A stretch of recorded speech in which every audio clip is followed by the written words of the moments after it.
My dog agrees that this is like one of the best final boss sequences of all time.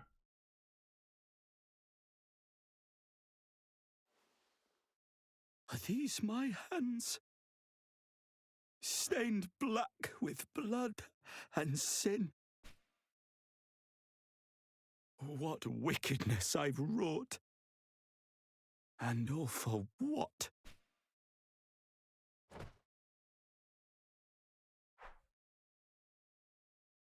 Hurts to say it. But you remind me of me. The old me. I saw what others had and hated them for it. Wondered why they deserved so much, and I so little. But I had it all wrong. Most of them hadn't gotten where they were just by asking for it. And what little they'd done was only a fraction of what they'd tried to achieve. That's just how it goes. We don't always get what we want.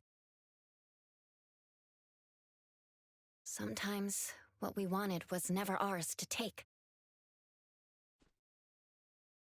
And sometimes, all we can do is try to be better.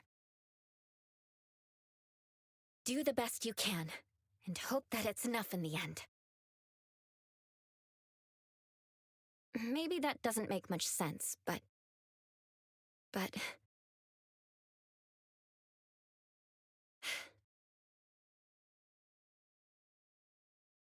I've made a lot of mistakes. Still do, from time to time.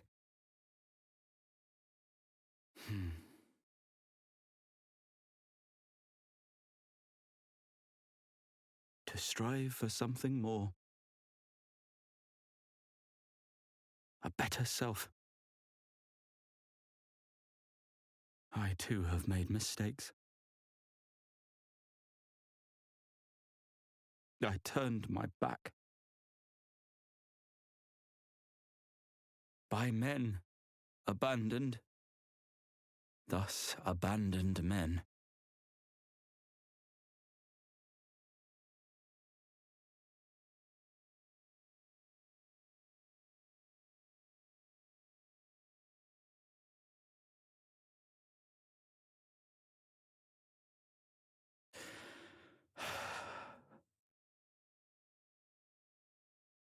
Make ready.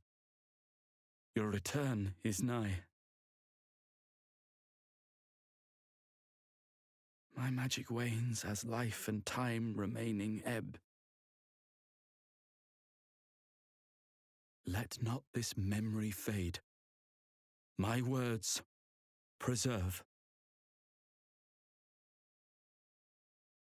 In every heart, the seed of dark abides. The makings of a lord, when watered well, with hate, sweet hate, she springs eternal, sings. All tempting draught will drink of her again.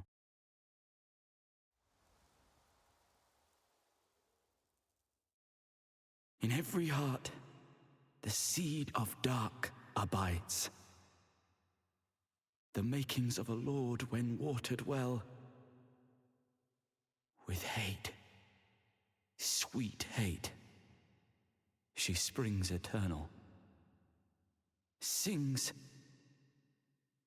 All tempting draught will drink of her again.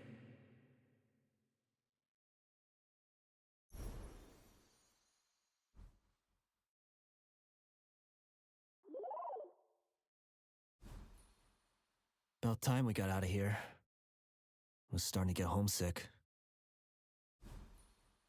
I still have faith. One day the sun shall rise. One day we will greet a new dawn. Oh! Ah!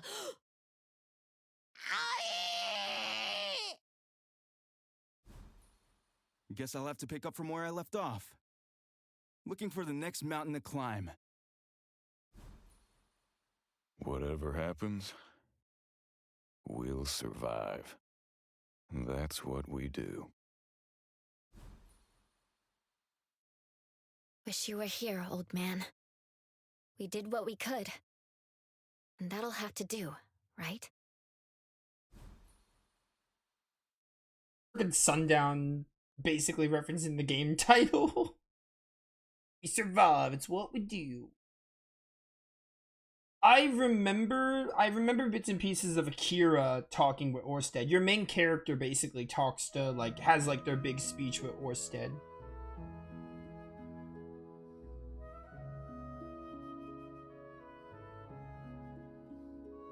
Really makes me want to like play every single protagonist. Like if, like, again, this is a game I'm gonna revisit a lot, and when I do, I'm gonna try to use a different protagonist to see all those speeches. I could just Google them probably, which I might do, because 7 protagonists. By the time I get to my 7th playthrough, it'll be a lot.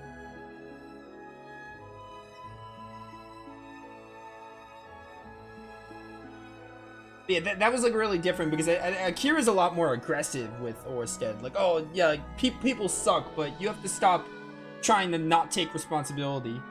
But then Lei was a lot more like relating to him because of how she was before the Shifu took her in. Although I'm kind of curious about Pogo, because Pogo doesn't really talk.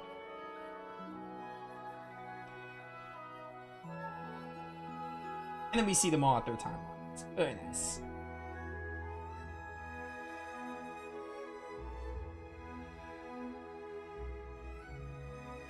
Oh, they had a baby? I assume that's their kid. He's got like a little strip of green hair.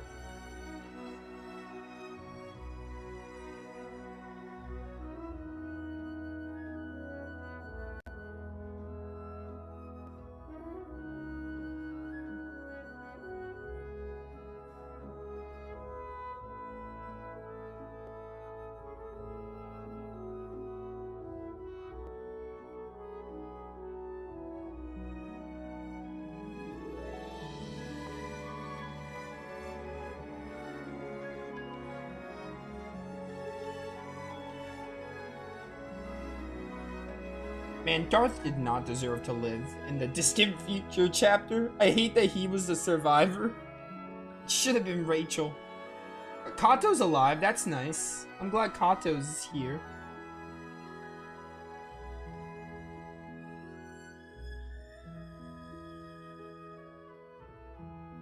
Hi, Sundown. Yeah, I know it would give me... Yeah, I could... Like, if I really wanted to, I can do it, like, tomorrow. But I'm not going to, because I have a lot of other games I want to play. So I'm not going to right now, but... Also, you can replay the final chapter whenever you want. So if I don't even have to play through the whole game again. I can just come back a year later and be like, let's do Dominion of Hate with a different character for a stream. I like playing through the whole game because the whole game is amazing and it all culminates so well, so I wouldn't do that. But technically that is something I can do if I wanted to. But I like playing through the whole game because it's, you know, it's the whole game. It all connects and culminates so well. But like if I really wanted to, I can be like, alright, next week let's do Takahara ending.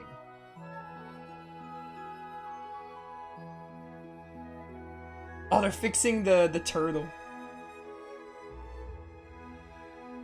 They're just like upgrading him or something.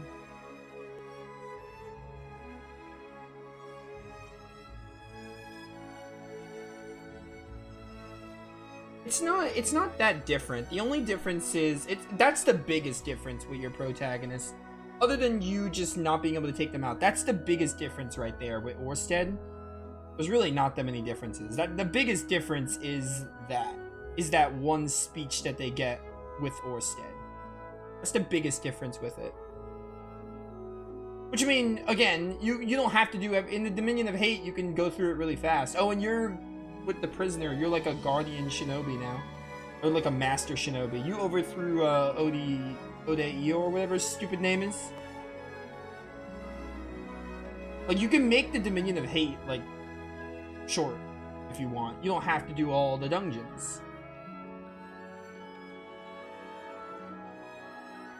And obviously Lei is the Shifu here. While I know I can do that, I like playing through the whole game, so... I'd rather just play through the whole game.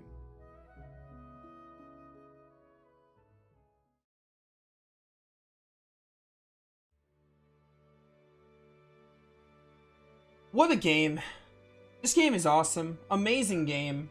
Masterpiece. Like, basically perfect.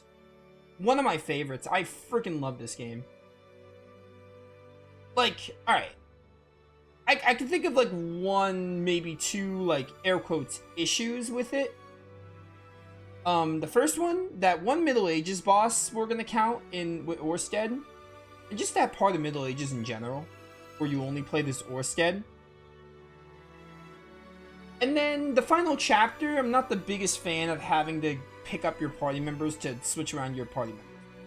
Like, if I want to switch out like Akira for Pogo, or if I want to switch out like Sundown, I have to go back to their original spot. I'm not a big fan of that. Other than that though, not really many issues like I can think of with the game that I really hate.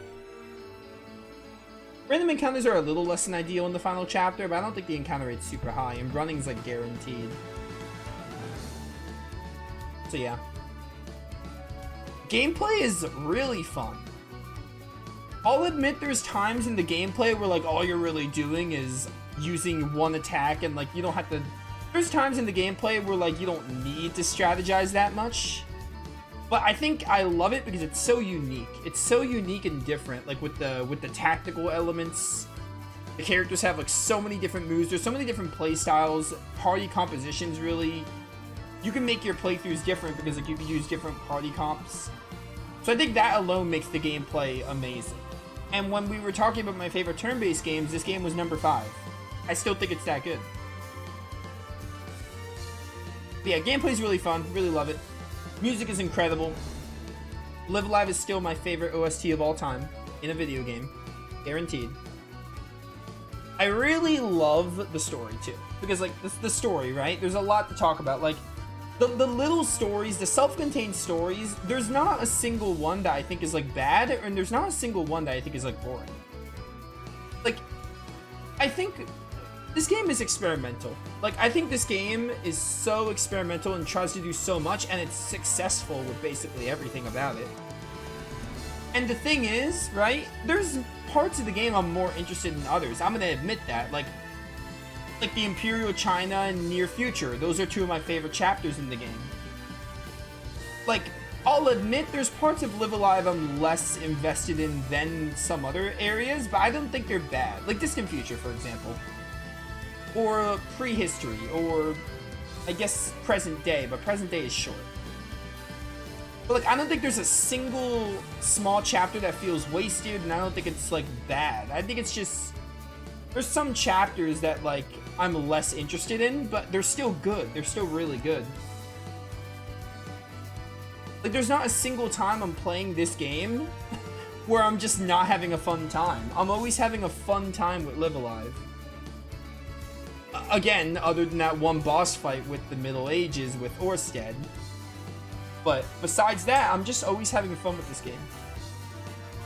There's some things I wish they did that I wouldn't say they're bad. Like, I said this last time, I'm gonna say it again. I think they should have cut the Dominion of Hate's length in half, right? I think they should have cut the Dominion of Hate's length in half and had like an extra chapter. And in that extra chapter, I think they should have paired up all the characters with someone. So like you can have, I would have to think about this. You can have like Akira and Pogo or something, and like Cube and Lei, or like Sundown could be by himself. Sundown fits being by himself, so he could be on his own. And you could have like a Boromaru and Takahara. I don't know, like something like that. Like I think 10 chapters in the game you could have split Dominion of Hate into 2 chapters. Like, you could have had, like, oh, the characters pair off for each other, and eventually they culminate. Kind of like what Arcalad 2 does. I think that would have been really cool. That's something I would do. Like I would not change anything about this game besides that. I would just add that 9th chapter. And then the final chapter would probably just be, like, the final bosses and, like, the dungeon, and that's, like, it. I'd make it really short to compensate. It'd still be the same length. I'd just do the pairing off of the characters, because you have all these different characters from different periods. It would have been so cool to see them interact a bit more. But yeah, it would have been cool to see some of them interact even a bit more. Again, this is originally an SNES game, so I understand. But even still, I think they did well with it. They did amazing with it. The story of Live Alive is amazing because all the little stories are, like, they culminate into the bigger picture. Like, the theme of hatred is so prevalent. The protagonists have some similarities. Like, Akira has to go through his trauma of losing Matsu, but he doesn't go for revenge. He handles it in a different way. And then you have, like, Lei wanting to honor the Shifu, and, like, great moments like that. Great story writing and character moments like that. And then, like, Distant Future really, like, Distant Future talks about, like, you know, not letting, like, AI taking over and not letting humanity reach its potential and humanity weakness and all. But, like, it's just so good. Some of it's simple, but it works so well.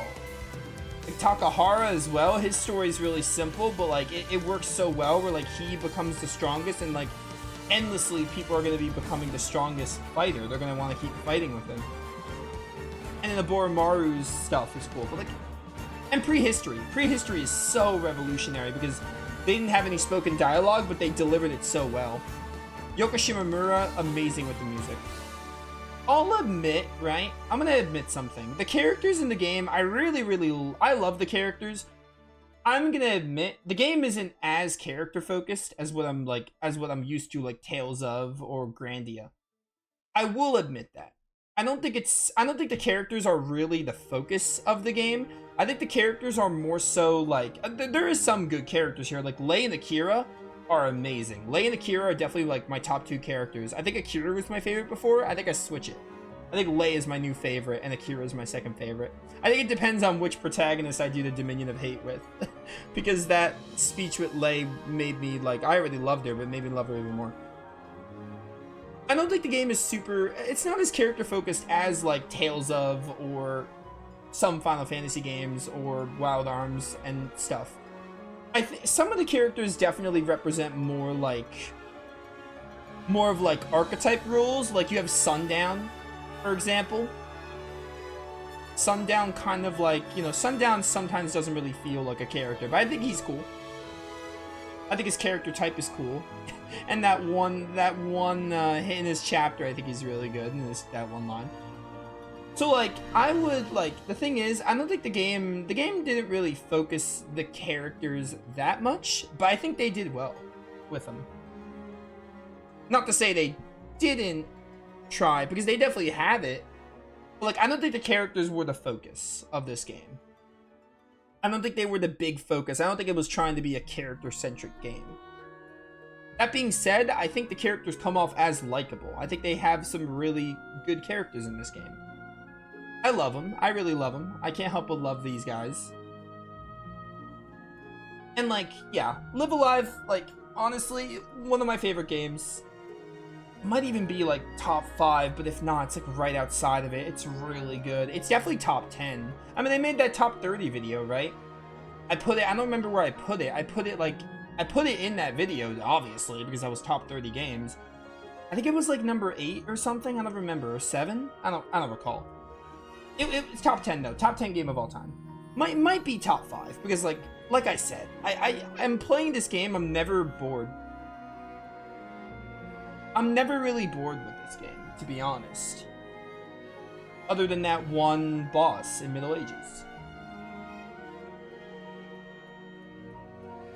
Oh, I just love it. I love this game. I really do. Because, like, it has so many different elements to it.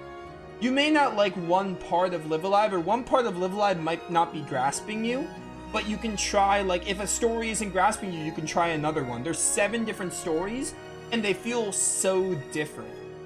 Like, near future and distant future feel really different, and then, like, present day is, like, the gameplay-focused one.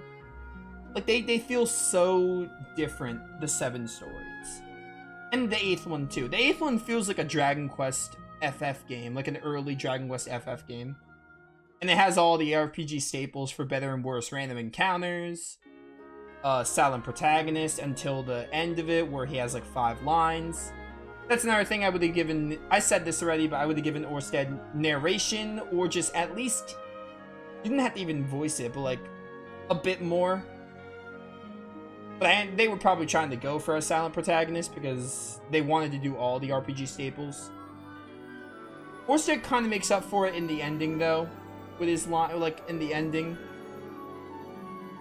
And the final chapter is amazing. That final boss sequence is probably like the best final boss sequence of all time. It's definitely up there.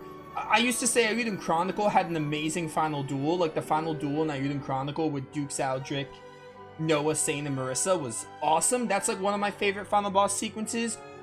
Or like Tales of Berseria, the cutscene right before Artorias, the Artorias and the Nominat boss fight. Like those, but Live Alive stands with them too. Like Live Alive's final boss sequence is awesome. The first phase could be a little annoying of the final boss, but I don't think it's like that bad. It's definitely the hardest one. And then like the Gigalomania in the final phase, and the 3 characters helping your 4 characters, and then Orsted coming at the very end to finish him. It's so good. Yeah, I love it. I love this game. It's gonna remain one of my favorites for a very long time, probably forever. I adore this game a lot. I really do love it. It's definitely a game I like to revisit. Like, don't be surprised if we revisit it like 1 to 3 years from now. I said this after the first playthrough. I knew I was going to come back to replay this game on the channel. I knew I was going to Redux it. Like, I knew it. I was like, alright, we'll probably Redux this bad boy at some point. And it was 2 years later. It's only been 2 years. I played this game in 2024. It's only been 2 years and I wanted to play it again. I mostly just wanted to show it off to Wicked. Like, I really did. I wanted to show Wicked this game. I think that was a big reason why I did it. But I also really wanted to play it again as well. Awesome game. Love it. And we got it done in 4.5 hours. Dominion of Hate took us like 5.5 hours. That's not too bad. It's definitely the longest chapter, but like, I did everything in it except Death Prophet, and it didn't take super long. That's good. Again, I think knowing where to go helps a lot with time. Knowing where to go really helps, because it was my first playthrough. I probably didn't know exactly what to do and how to do things. And this is like, I think the biggest thing about Live Alive is its length, I think, is actually a blessing. I think this game works as a 20-hour game. Do I wish the game were maybe a little bit longer? Yeah, obviously. I want games to, like, games I love, I want to keep playing them, you know? I think the 20 to 25 hour length, though, works well for this game. I think it works perfectly. I think they were going for a shorter game. Like, they weren't going for a super big 40-hour JRPG. Like, they were going for this, and I think it works. I think the length works well. Awesome game, though. Really, really love it. And there's one more. And to all our players, old and new fans alike, thank you for playing. I'm a new fan. I didn't play the original. I never played the original Super Famicom version. Apparently there's an English patch. Oh, does that say whichever character you picked? Because Legacy Preserved is what it said when I did the Imperial China chapter. Oh, look, there are my Akira save files. Incredible game, though. Incredible game. Like, very, very few complaints with it overall. I just love it. I would recommend it for anyone who likes JRPGs and wants to try something a little different, because Live Alive has a lot of things going for it, and like all the stories feel like so different from each other. It has so many things. Like, I feel like there's something to like in this game for everyone, I feel. But like, I would just, this is like one of my go-to recommendations. It's also not a super long game. Again, I think the length works well. Like 20 hours, like a 20-hour RPG, and it all feels so fleshed out. I feel like I forgot to talk about stuff. Well, no, I talked about a lot because those credits were pretty long.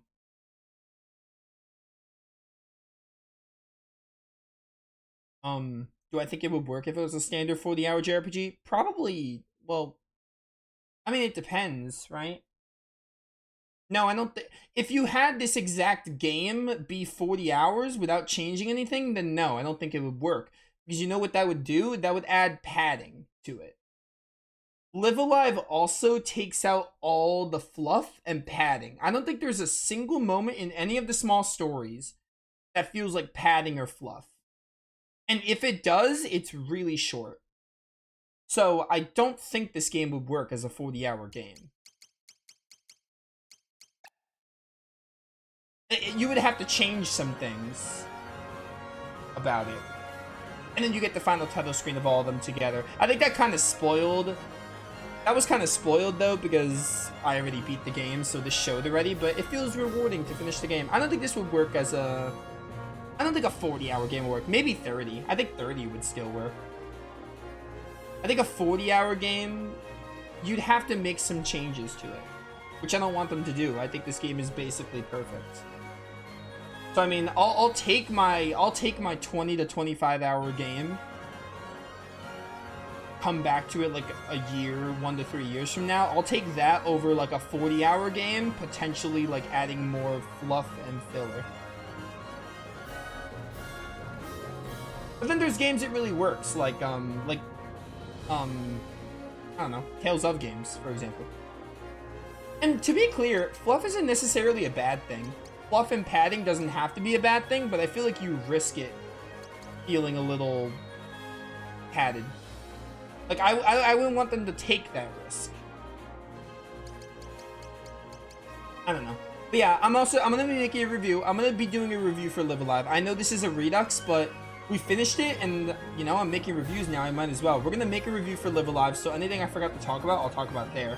And I think we're also going to do some fun... I have one video idea where I'm going to rank all the little storylines. You're probably wondering, Nova, what's your favorite storyline? What's your last favorite storyline? I didn't reveal it because I'm going to make a video about it. I'm going to do a video of all the small story rankings. I'm going to rank all the stories in the game. So I'm going to make a video. That's why I didn't talk about it now. But yeah, we're done. Live Alive for the second time on the channel. I wouldn't be surprised if we saw a third playthrough. It wouldn't be until like a couple of years. We'll definitely, like, we just finished it, obviously. But one day, I'm sure we'll play it again. I'm sure this will be a game I revisit at least for a little while. Maybe like every 2 to 3 years. 2 to 4 years. I don't know. Every couple of years, we'll revisit this game, I'm sure. It's just really awesome. I really love it. Really, really awesome. And I'd recommend it. Hope you all enjoyed the playthrough. We'll be back with other stuff. I definitely want to play some other games because, you know, there's a lot of games I want to play. And replay. I want to replay some other games too. Because I think from now on, we're going to do like a wheel for replays. Like every game I want to replay, I'm going to put them all on a wheel and spin it. Live Alive is this is a Redux playthrough. So if I do another playthrough of Live Alive, it would be formatted differently and it wouldn't count as part of that wheel. It's just going to be like whenever I want to replay it. If I want to replay it ever. Well, I'm sure I will. For the channel. If I ever want to replay it for the channel. Because on my own time, probably. But yeah, I don't know. Basically what I'm trying to say is we're going to have a replay wheel. And don't be surprised if we see another Live Alive playthrough in the future, whenever that is. Just don't be surprised if we see it again. But yeah, I will catch you all for future playthroughs and stuff. This has been Nova, signing off.